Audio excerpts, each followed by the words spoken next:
Well, I was born 6 years later, and I was born with a birth defect. So I have 3 fully formed fingers, my thumbs and 1 pinky. When I saw Frozen, it was from a very different lens than probably most people. Sure. And Elsa's motto, right? Conceal. Don't feel, don't let them in, don't let them know. Without putting words to it, that's how I grew up. That was my inner voice. He says, "You didn't know this?" And she goes, "Well, she always wore gloves, but I just thought she had a thing about dirt." That's what she says to him. "I just thought she had a thing about dirt." And I'm like, doesn't that tell you that people aren't thinking about you as much as you think they are? Yeah. And yet we spend so much time thinking about other people that's kind of the problem. And I reached my hand out to say, "Okay, let's go." And the little girl in the front went, "Ew." And she pulled back when she saw my hand, and she wouldn't hold my hand. And it was like I was a 5-year-old on the playground again. All of those feelings of you are deformed. You're not good enough. Nobody wants to be around you.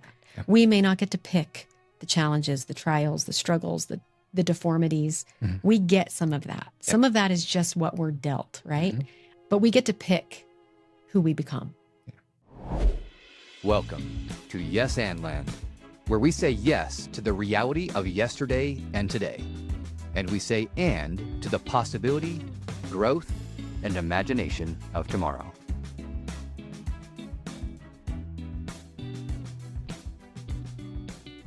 Well, welcome everybody to another episode of Yes and Land. We are very excited for our guest today. Just a wonderful human being with really a very inspiring story of her life and some trials that she's gone through, some strength that she's shown, and inspired just tons of other people, and specifically, I would say, especially girls and women, and dedicated a lot of time, additional time on her own to speaking engagements and presentations to help inspire people to step into their own, to embrace what makes them different. And so very excited about that conversation today. And we're going to take a look at that topic through the lens of a wonderful Disney movie, Frozen, right? Everybody loves Frozen. So excited. So welcome, Stephanie, to the program. Thank you. Thanks for having me. So as we kind of dive into kind of where we're at here, so kind of set the stage for us for kind of what you've experienced in your life, and take us back to young Stephanie. Where was it, New Jersey? Yes. That you grew up? Yes. In New Jersey. And maybe explain a little bit about, what made you different, and, what that was kind of like when you were younger and started to realize that maybe you were a little bit different. Yeah. So I grew up in, South Jersey. South Jersey. It's very different than North Jersey. So I feel like I have to make that distinction. Is that what's the difference between the North and the South? The Garden State, right? That's South Jersey. North Jersey is very New York. Okay. Newark is very like an extension almost of New York. So it's just an industrial vibe versus the farmland. So it was very farmlandy side of New Jersey. So important to get good. Definitely important to understand, what the difference was. Yeah. So I grew up out there in a big family, and I like to say I'm the Jan Brady. I'm right in the middle of 8 kids. 8 kids. So I had this dynamic, and I say that only because it kind of lays a little bit of this groundwork. But I'm number 5 out of 8. My older brother, just above me, number 4 out of 8, came with a really significant physical problem. He was born with cerebral palsy. So I didn't know that. He was born 2.5 months early, and has always struggled with a lot physically, right? He's incredible. He's an incredible human who has not acknowledged in any way, shape, or form that he has this problem, right? And he has just killed it. So I grew up with this incredible role model of I can do hard things, right? And I watched him do really hard things. Well, I was born 6 years later, and I was born with a birth defect as well. So, and we can get into the whole wording of birth defect. I have a whole thought on that too. But that's why I actually didn't want to use it, because I wasn't sure what wording to use for that. Isn't it funny? And it's what it is by definition. But it has this negative connotation to it. But so that's actually something I've had to work through. Yeah. But it is what it is. I was born with a birth defect only on my fingers, so my hands. So I have 3 fully formed fingers, my thumbs and 1 pinky. So superhuman pinky. I can take you down with this pinky if I need to. My kids know it. But the rest, so my left hand, I have like nub fingers, I guess you would say, to describe it. And then on my right hand, my middle three fingers were webbed together completely. And so when I was 5, I went through a surgery where they separated those. They waited till the bones were like strong enough to be able to move on their own and be independent from one another. So I went through that. They grafted skin in between, and I started from a really young age just learning how to do me, right? So, and honestly, if it's okay, I'll dive in like right out of the gate with Elsa. When I saw Frozen, it was from a very different lens than probably most people. I'm sure. Because I connected things that really resonated with me individually and my story. But I love that, like, Elsa, the opening scene, right? She's using this magical ability to create joy and fun with her sister. She has no inhibition. She is playing, right? And having the best time with what she can do with her defect, right? Absolutely. And she didn't know that it was something to be afraid of. She didn't know it was something that people would be afraid of, or that it would be not socially accepted, and I didn't know that either. It wasn't until I got into school, kindergarten, first grade, second grade, that I had kids make fun of me, and they're kids. Nothing was really mean-spirited, but it's impactful when that same happens. time it can be brutal. Yeah. So much so. And more than that, it's not like I was raised with a bunch of nasty bullies or anything, but even the looks you get, the ew comments, things like that. People don't want to accept different sometimes. They're afraid of it. So it resonated. And I think the whole narrative of watching her put gloves on her hands to hide this thing is, I mean, talk about an actual like apples to apples for me. I grew up hiding my hands and pretending like I didn't have this problem. If I didn't see it, it wasn't there, right? And Elsa's motto, right? Conceal, don't feel, don't let them in, don't let them know. Without putting words to it, that's how I grew up. That was my inner voice. Yeah. So did you wear gloves a lot to try to? So I didn't, because you don't walk around with gloves, right? But I will tell you that in wintertime, I loved wearing gloves, because what I would do is I would get functionally, mittens were better. I'll just be honest. If I needed to function, mittens were best, right? But if I could put small gloves on, I would take cotton balls and I would stuff the fingers of the gloves with cotton balls, and then I would wear them, and I felt like I was more beautiful. I felt like I was more normal. I would get to pretend like I had long fingers and that I was the same as everybody else. So those are things that I never talked to anybody about. No one ever, I don't know if people, like, people don't notice as much as we think. I mean, there's a moral to the story right there, that people don't think about us as much as we think that they're thinking about us. Yeah. But I didn't know that. Sure. I didn't know that. So the gloves and Elsa's whole approach to handling her defect just resonated with me, and watching her figure herself out and figure out how to navigate this defect for good is something I've done. Yeah. And not calculated or intentionally, but just developmentally. Yeah. When I look back, I can see all, I have a million stories and things that have created and shaped me and my perspective. But Elsa is just, she's me in some ways, right? Like, and so as we kind of take a look at what her journey was, right? I mean, like you said, you identified she's having fun at first. Her and Anna are playing. She's making a snowman. She's doing all these fun things. But then because she didn't fully understand or appreciate what that power was or how to control it, then something bad happens. Right. And because that happens, then suddenly, like you said, like conceal, don't feel, don't let it show. Yeah. And then we have this just like, it's such a good song, and yet it's so brutal, right? Do you want to build a snowman? Yeah. And it's interesting, Elsa and with her parents decide that she needs to not be around Anna at all, right? Yeah. And then she sings this just like sweet song, Anna does, where she's just so desperate to be around Elsa. And I mean, I wrote down some of the words from it, because it's just like, in the song, and anybody who's watching this probably knows the song because it's such a famous one. But in there, Anna says, "We used to be best buddies, and now we're not. I wish you would tell me why. Do you want to build a snowman? It doesn't have to be a snowman. Go away, Anna. Okay, bye." So I think it's an interesting thing to look at. When in your life, did you ever have times where you shut other people out because you were afraid of what it meant to be different? Absolutely. Absolutely, I did. I would recluse sometimes, and not intentionally, but looking backwards, you can see those periods of life where you didn't put yourself out there.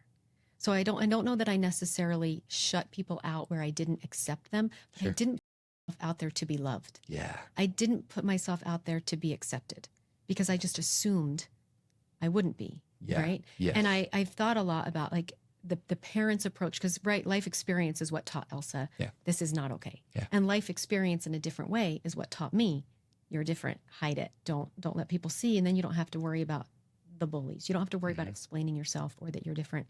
But that was my inner voice that was no one I actually had great parents that taught me that you can do whatever. Well, we'll figure it out. Yeah. Everything's figure outable, and you will have limitations. I think it's important to note that we sometimes say this narrative that you can do anything you want if you put your mind to it, or if you work hard enough, you can.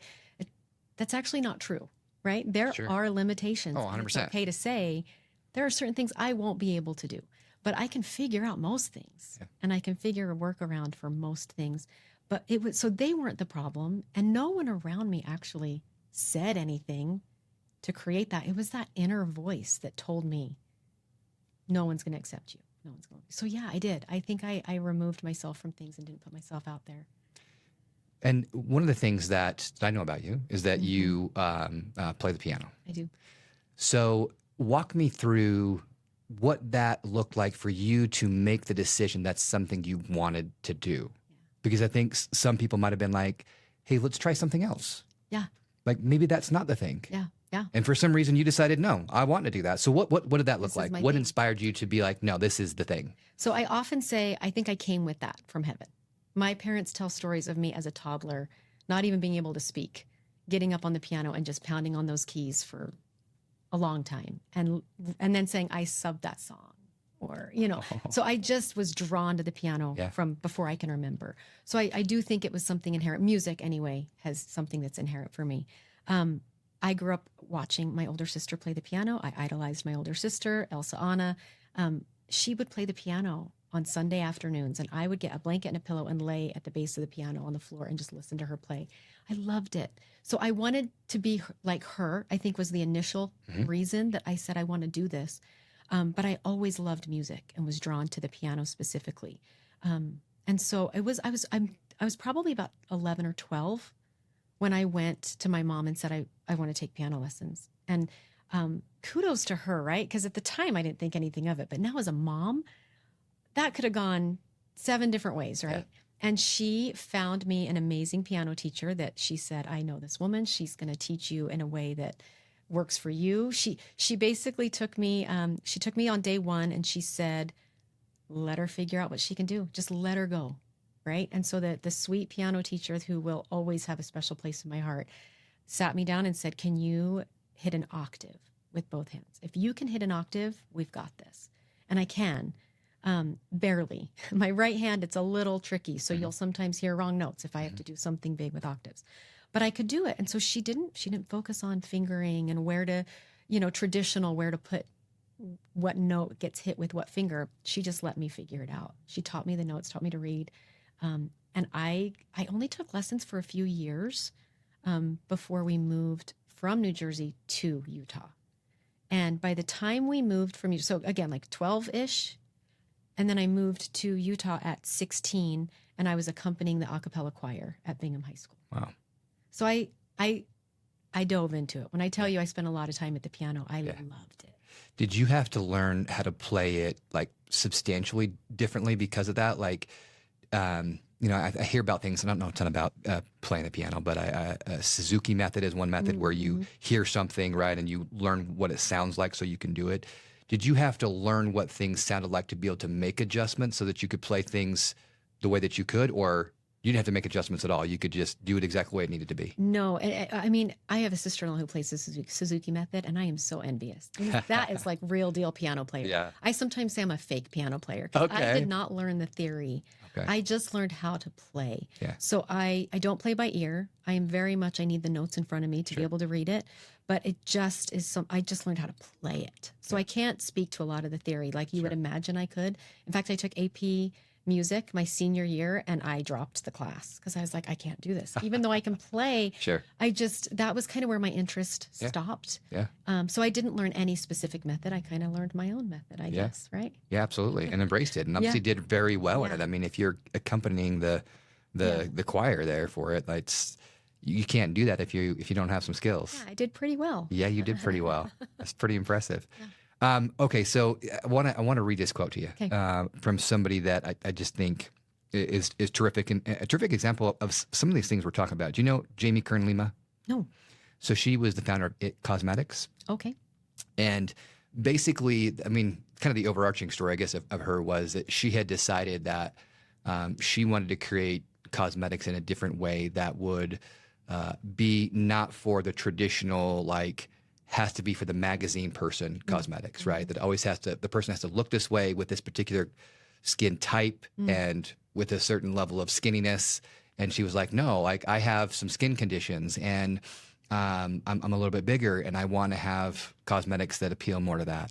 And she started out of her garage, started selling on QVC, built this brand up to being just huge. And then I believe they ultimately sold to, I think it's L'Oreal, but so she's amazing. Yeah. Like she's got an incredible story, an incredible book. And she said this, she said, hiding your uniqueness might feel safe, but you won't ever be able to impact and serve the world the way you're created to. Like, isn't that so good? Like, give me your take on that. Well, now tears are going to come, and I didn't think that would. No, that resonates. That's big. That hits the driving, what drives you to do what you do. That hits that for me. Impacting the people around you and making their lives better because you're in it is a big deal for me. Yeah. And so that resonates big time. I love that. And you being able to embrace that you are unique. Mm-hmm. Oh, absolutely. Right. And you know, whatever the official terminology is, right, for your fingers. I mean, it's, I think, unique. I think that's a better way. It's unique. It's unique, and we all have it. Yeah. When I speak, like you mentioned before, I speak to different youth groups whenever I can, or groups of women. I've even spoken to groups of young men, and it's a message that resonates and is applicable to anyone. We all have the things that we're hiding with gloves. Yes. Right. We all have things we're putting gloves on for, and when you can figure out how to use those things to make yourself stand out, not for the attention of it and look at me, right? Your why, when your why is not about yourself, but about other people, you connect with people on that uniqueness. And it's an immediate vulnerability where you become safe. You become a safe place for people because you get it, right? And every one of us has something. Yeah. So you bring up the why. Yeah. Are you familiar with Simon Sinek and the why? So I was not until our conversation, but I did get the book. It's on my nightstand. I'm going to start it next. So that's where we did talk about that. I mean, and you're just hitting the nail on the head with a why. And that's something that Simon talked a lot about, which is a why is always outward facing. It's about the impact that you're going to have on others, right? And that's what drives us to do something greater beyond ourselves. Because ultimately, I mean, we don't live on this earth alone. Yeah. We're not solo creatures. We're social creatures. We're meant to be around other people. Can I share a quote with you? Please. Okay. Yes. So I brought a quote because I'm like, when you kind of mentioned the why, right? I have a quote that is so meaningful to me. Pope Francis said this. So I don't even know when. It couldn't have been too long ago, right? But he said, "Rivers do not drink their own water. Trees do not eat their own fruit. The sun does not shine on itself, and flowers do not spread their fragrance for themselves. Living for others is a rule of nature. We are all born to help each other. No matter how difficult it is, life is good when you are happy, but much better when others are happy because of you." So good. And that is like, So when I tell you the experiences I've been through, right, and I go back and I look at Elsa, this is another comparable. I feel like there is such an issue when you start the words of the song. Okay, I'm spiraling here. The words in her song say, "Conceal, don't feel, don't let them in. Be the good girl you're supposed to be," is in the lyrics of that song. So I did that. I performed. I did everything I could to the best of my ability, and without meaning to, created a full life of other issues, right? Of perfectionism and of comparing and the ugly side of that. And so as an adult, I had to unpack that, and I still struggle, right? This is stuff so many people struggle with. But me addressing this issue, right, or navigating it, created another one for me. And Elsa has the same issue, right? And I have had so many people, not ill-intended, but over time tell me, oh, you care too much about what people think, or you're a perfectionist, or you're trying to be too perfect. And that has never felt like true to me. And yet I see it.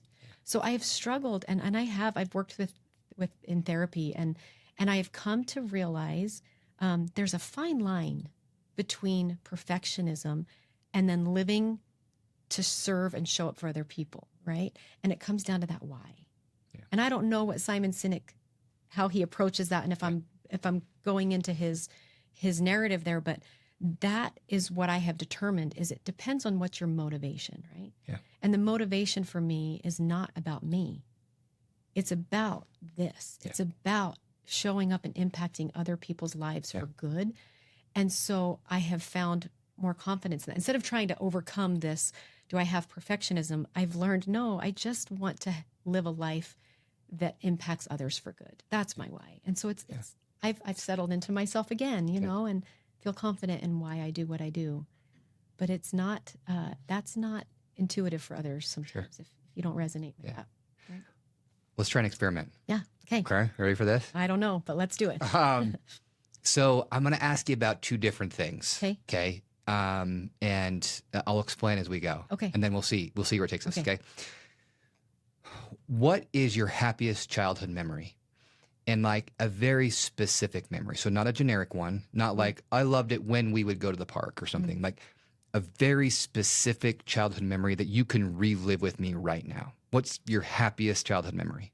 I'm sure I have others, but the very first thing that just came to mind is what you're going to get. I loved whatever time of year strawberries come into season. Is that like April, May? I don't know. My mom would check me out of school. She'd let me stay home from school, and we would go pick strawberries out of a field, come home, cut them, wash them, and make strawberry jam.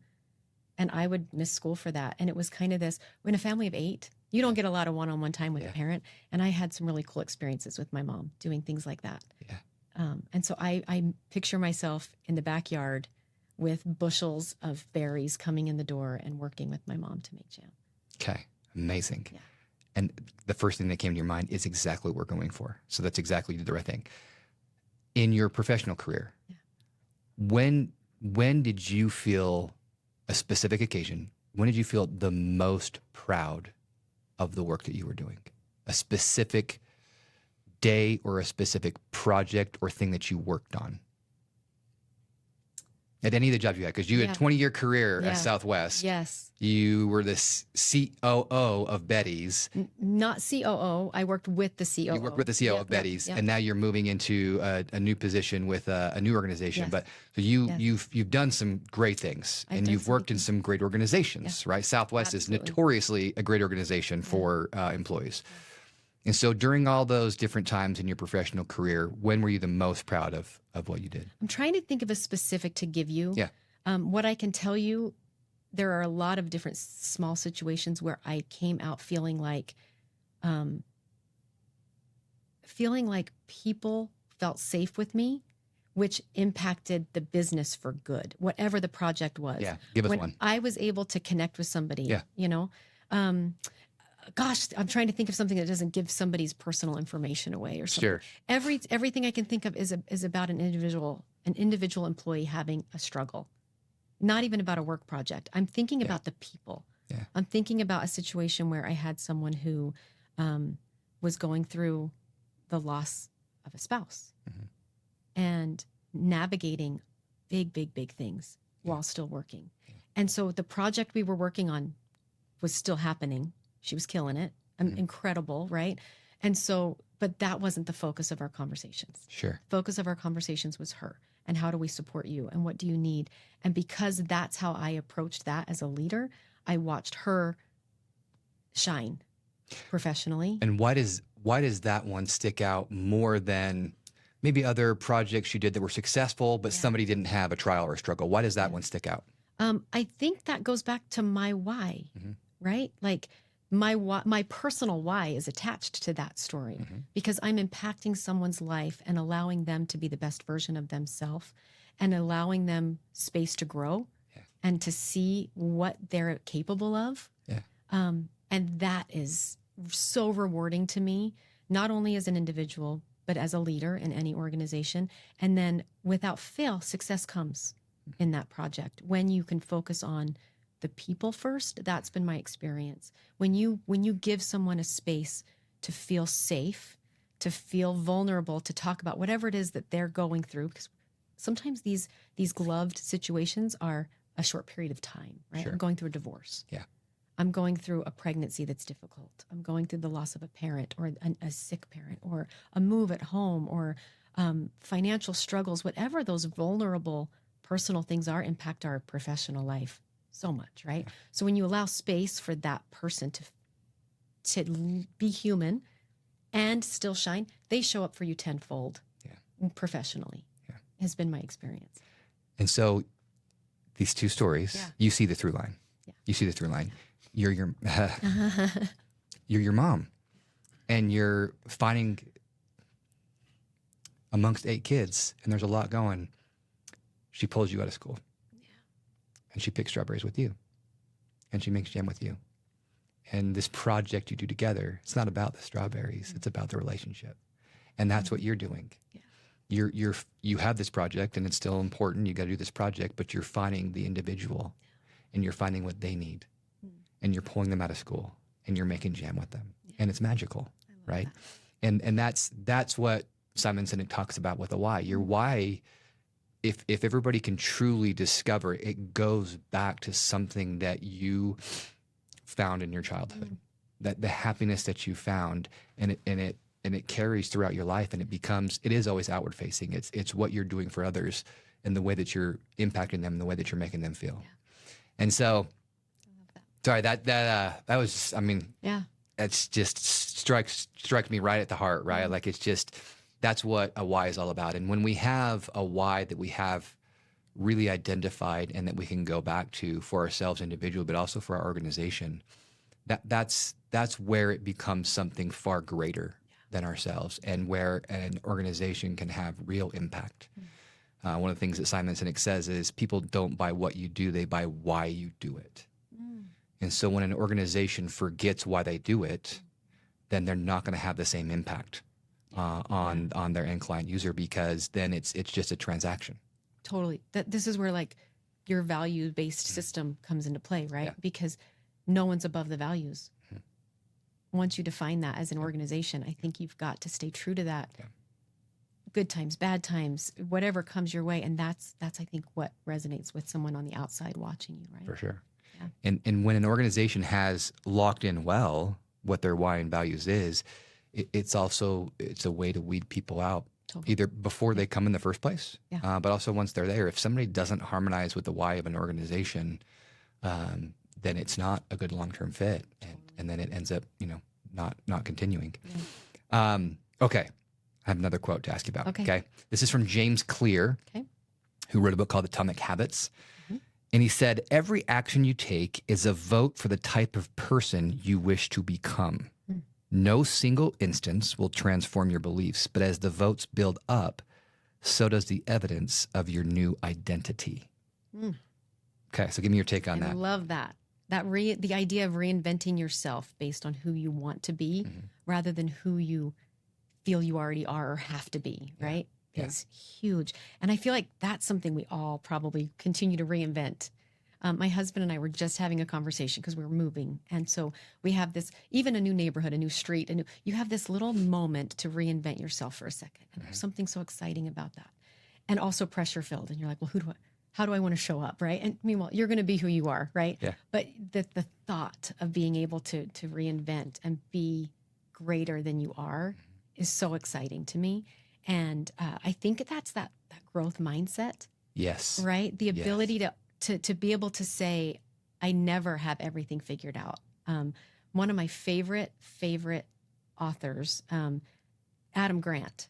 Oh, yes. Think Again and Hidden Potential. Right. Girl, we are right there. That Think Again book is just my favorite. It's like a study guide for me. I have it marked up all over.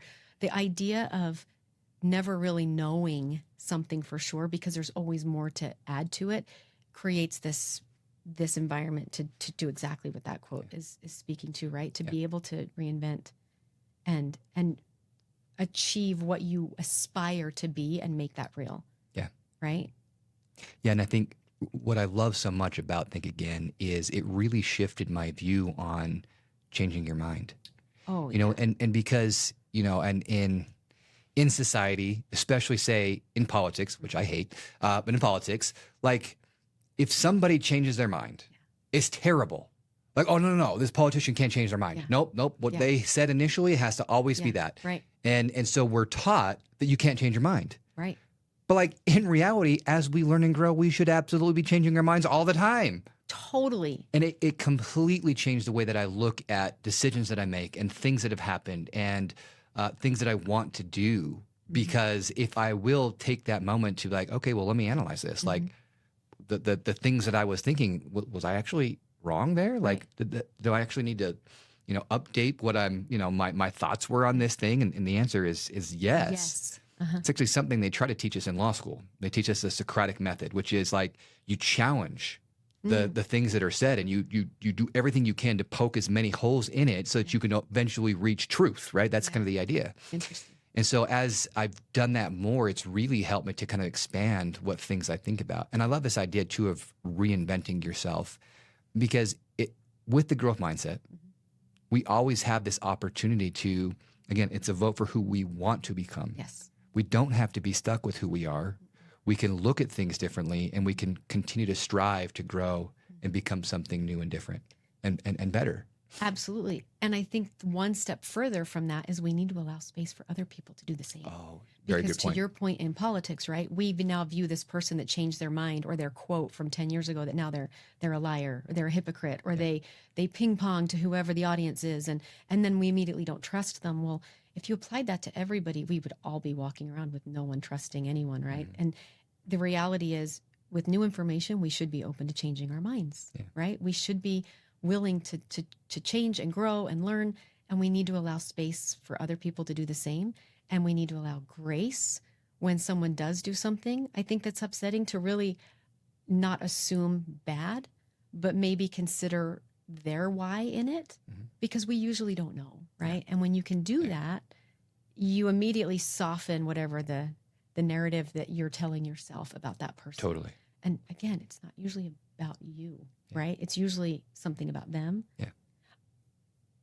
I have to go back to Frozen for a second because this just came to mind. But one of my favorite quotes, it's the dumbest line. You probably didn't even notice it. But when, Elsa goes off to the mountain, right? Yeah. She's gone.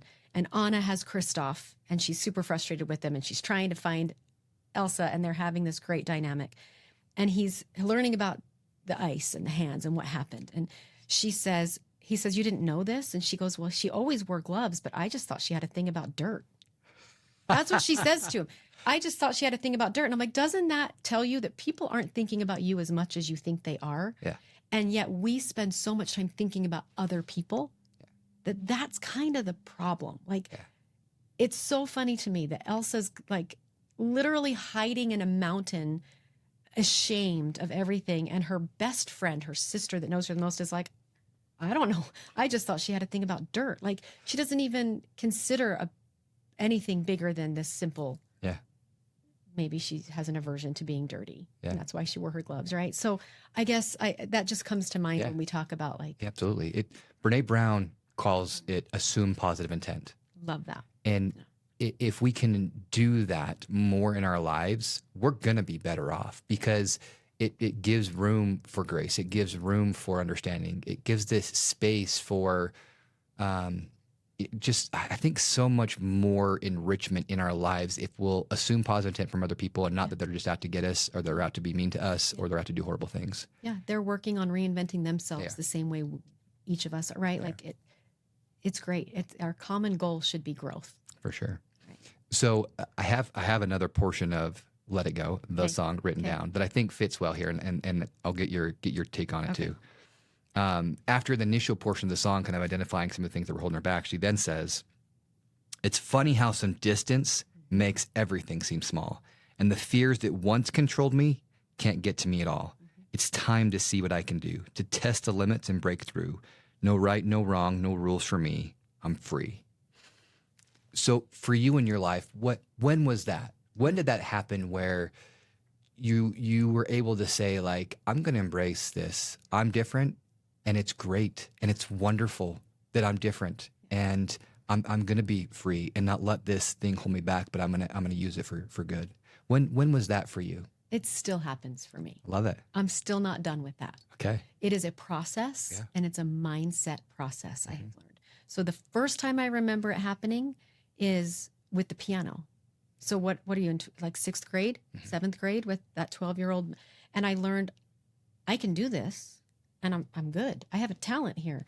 And I wasn't afraid to play. It became this thing that, like, I'm this special person now because I can do this. And you're starting to get some attention for what you thought was negative and bad and ugly. You're getting positive attention for it. So it wasn't the reason I did it, but that when I saw that happen, I gained some confidence, right? So that helps you to break past that and think, well, what else can I do? Yeah. Right? What else can I figure out how to do? And it gives you every win, every little step and win gives you a little more confidence to try something else, right?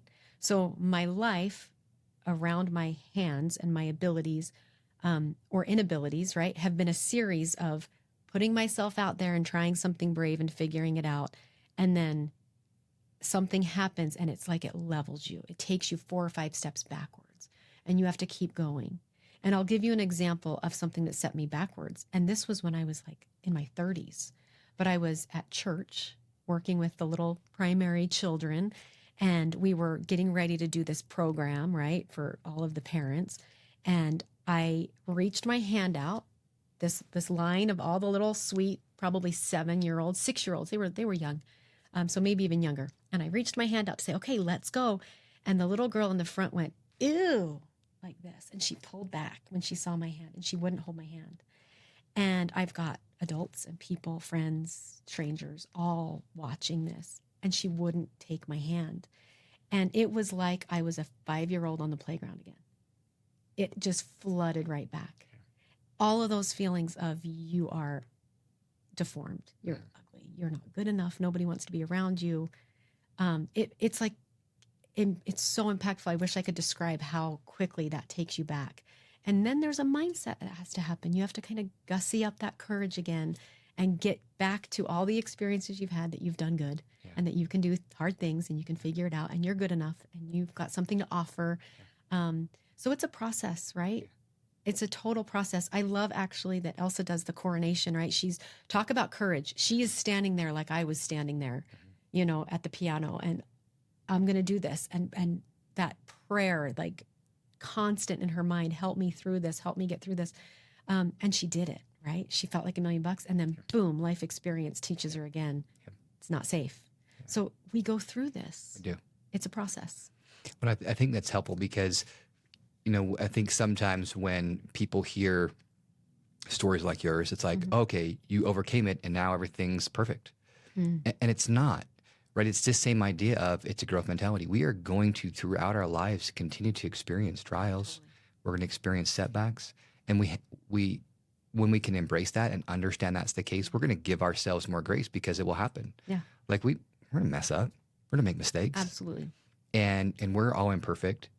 And when we, though, can then look at it differently and use that to continue growing, say, okay, I had this setback, I had this failure, and it hurt, and it was hard. This thing was difficult, and now I'm going to move forward. Yeah. and I learned from it And I rather learned from than it. letting it define me, Yep. right? And now I'm moving Yes. forward. That's the key. Yes. That's the key. Because if we just let it define us, then we're going to be in that fixed mindset and we're not going to be able to continue growing. We'll never put ourselves out there again, right? You become that inhibited child again, where you hide. And Yeah, that's exactly right. Yeah.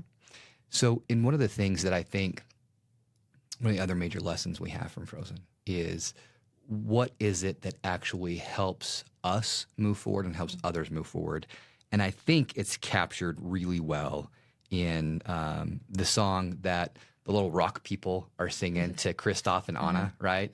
They're just like, it's the funnest song, a fixer-upper, right? Fixer-upper, Because Kristoff is just this giant fixer-upper. But this is like a really actually deep, and I'm going to read it to you, and then I want to get your take on it. And later in the song, towards the end, it says, "We're not saying you can change him, because people don't really change. We're only saying that love's a force that's powerful and strange. People make bad choices if they're mad or scared or stressed, but throw a little love their way, and you'll bring out their best. True love brings out the best." So for you, what role has love played in your life, both of people throwing a little love your way and then you being able to throw a little love to somebody else? Yeah. I mean, it's played. That's all of it. That's the root, right? Surrounding yourself with people that love you without condition, and then learning to allow yourself to be loved. I think that's really key. It's a two-way, and one was much easier than the other for me. I think for most of us that's true, but it cuts down to everything we've talked about, right? The why behind it, the relationship building, the purpose that I just said resonates with me is to impact others' lives for good, right? Love is at the root of that. It is. And I have found that's the magic. That's the magic, is when you can love people around you, and that's hard. It's hard to do when there are people that aren't maybe treating you the best. Sure. But when you can step back and look at them and say, what are they afraid of? Because what their action is that just hurt me, or what their words were, the bully that just made this comment, the boss that just dismissed me in a meeting, the friend that forgot this big event in my life. You know, these are normal life things. Yeah. They're not usually rooted in animosity or pointed at hurting you. It's about something they're facing. And they're afraid, they're scared, they're sad, they're working through something. So when you can look at somebody with empathy and with that mindset, immediately love takes over, and your heart is softened to be able to look at them and see them as a person and a human, and not any other name that might come to mind, you know. And it's hard. That's hard to do. But that is, I will say, maybe a gift that I think I, again, developed either young or came with, because I feel like I'm pretty good at that, and being able to look at somebody and say, I'm not going to hold this against them. And there have been even people that really hurt me. And I don't feel animosity. I don't feel anger. I don't hold on to things. I feel sad. I feel worried about those people. And I want better for them, because I know it's not about me. Yeah. You know. And it can be a real challenge to take that perspective, but it also can be one that makes all the difference. Yeah, it takes some time to get there, you know. You have to allow yourself space to work through those things and feel the hurt or the anger or the jealousy or whatever it is. But I think the quicker you can pivot back to a positive mindset and shift with love being your anchor and your guide, it makes your own life better. Why would you not want that? For sure. Yeah. So in all the different times that you've shared your story and you've given presentations or firesides or all of these things, I've got to imagine that there's been a time where someone's come back to you and told you about some kind of impact you had in their life. Is there any that you could share with us? I have had many, and that's what keeps me doing it. That one person, I show up sometimes to an event and I'm like, there's, I don't know, 200 or 300 people in this room. And it's a little scary. It can be intimidating. And you think, I'm not running a marathon with no legs here, right? Like, there are people doing much harder things and much more remarkable challenges that have been overcome than this. But if I can say something that impacts even one person, especially when I'm talking to like youth, teenagers, where confidence is a game changer. That is the number one thing I think we have to focus on with our youth, teenage kids at home or at church or wherever we might have an impact, is that their self-confidence and their self-worth has to be healthy, right? Because that's going to shape who they are and how they live their life. If I can say something in that setting that helps one person feel like they're enough, or that they're hiding something with gloves that maybe doesn't need to be hidden with gloves, right? Then I've done my work. I've done my job. It's worth anything else. So that's why I keep doing this. And I welcome it every time because of that thought of one person. And I have had many people over the time I've done this that have sent me a card or a note. I'll get a text. I've gotten a couple texts randomly from a number I don't know that says, "Hey, I got your name, your number from this person, and I just wanted you to know that you changed my life. Something you said is what I needed to hear at that moment." And so I have kept all of those things very close to my heart. It's pretty great. Yeah, you're Great. picking lots of strawberries and making lots of strawberry jam. You are. And you know that the reason we started this podcast is to try to have positive impact on people. And so getting to hear inspiring stories like yours, and hopefully more people get to hear it because it'll be out there. That's why we're trying to do this. We just, more goodness, more love, more kindness in this world, I think is what everybody needs. Okay, so you ready to move to some fun segments here? Here we go. So we're going to do a little this or that, okay? So you just go with whichever one you feel like, and you might have to defend a controversial pick. So we're going to see how this goes, Stephanie, okay? Ice Palace or Arendelle? Arendelle. Hate being cold. So and you're I just said I don't want to be great, alone, but right? And she's alone in the Ice Palace. Yeah, no Give good. me friends and people Give and you parties Arendelle. and Okay, I love that. I love that. Building a snowman or ice skating? Ooh, that one's hard because the snowman led to Olaf, which is really fun. Yes. So I want to say that. But I do love ice skating too. I don't know how to pick. Yeah, that's fun. In downtown Daybreak this year, they had the little ice skating rink. Did you go to it? I did. So fun. It's so fun. Like- you can't really get some speed in that little rink. Yeah, because it's really small. Yes. You want to it's get so speed, you got to go to the Olympic The Oval, Oval, yeah. right? Where they had the Olympics, and now the Olympics are going to come again. And I'm sure they'll do it there again. You can get some real speed there, though that's a little scary. Yeah, but the Daybreak one was almost like Arendelle ice skating. Like Yeah. It was like a small little vibe. Just Yeah, I cute loved it. little, Loved it. fun. And my 6-year-old was 5 at the time when we went, and loved it, because nothing's too fast. Yeah. It's all just kind of small and cute and fun. So I guess I'm saying ice skating. Okay, That's my answer. I'm here for it. Olaf or Sven? Olaf. I love Olaf. I love Sven too. Sven's great. I have enough Sven in me that I need the Olaf to balance. So I say Olaf. I'm with you there. The fun. Anna or Elsa? I feel like Anna. I got to say Anna's who I aspire. Maybe Elsa's who I feel like I probably am, and I want to be more Anna. Sure. So Anna. I'm with you. Anna's great. Beach vacation or visiting a city with history? Beach vacation. Okay, you beach gal. Yeah, I don't shut my brain off very easily. So if you put me physically in a space where I can't do anything else, I actually relax. But it takes a minute. So I like the beach. Okay, I'm with you. I just got back from a dual trip to DC, and my brain didn't really shut off.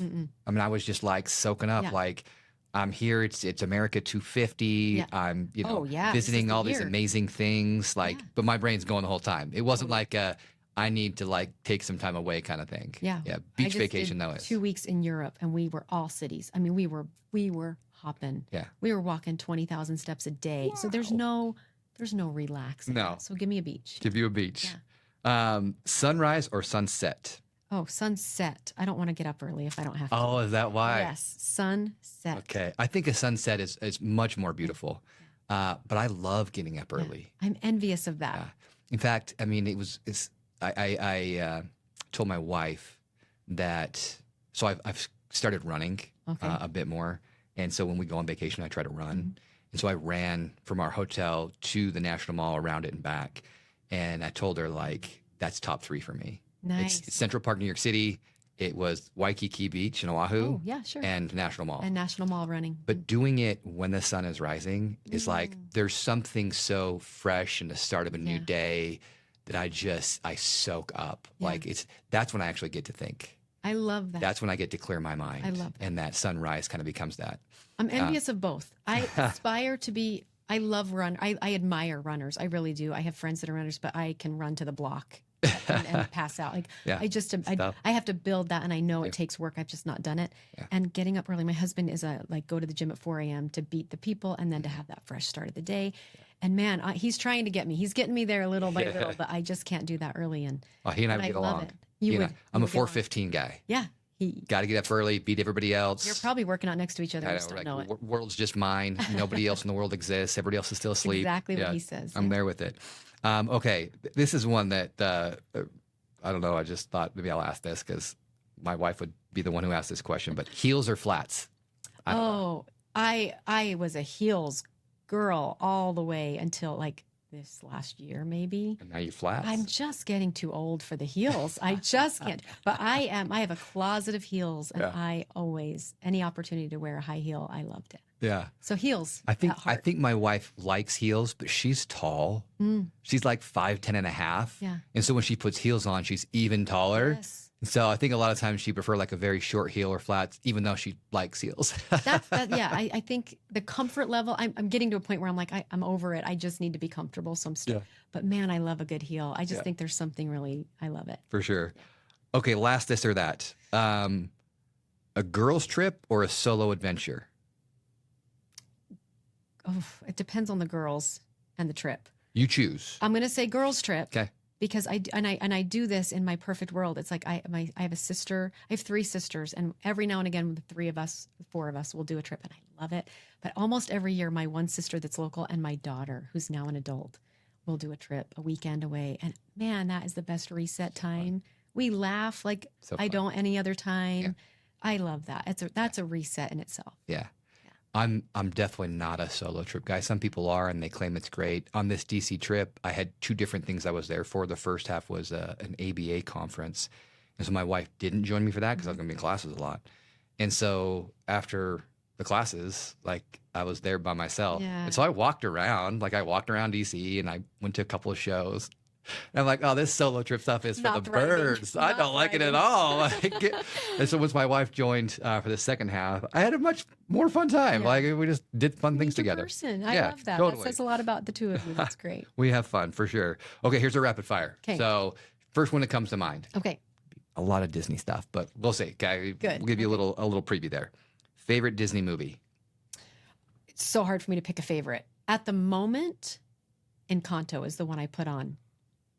I'm with you. That's my current favorite. I tell people I know it's recency bias because I know that's a thing, but I love it. I still love it. I do too. I can watch it because my girls love it, and I can watch it with them anytime and enjoy it. Yep. I can put the songs on, and we love it, and we all sing to it, even though I'm a terrible singer.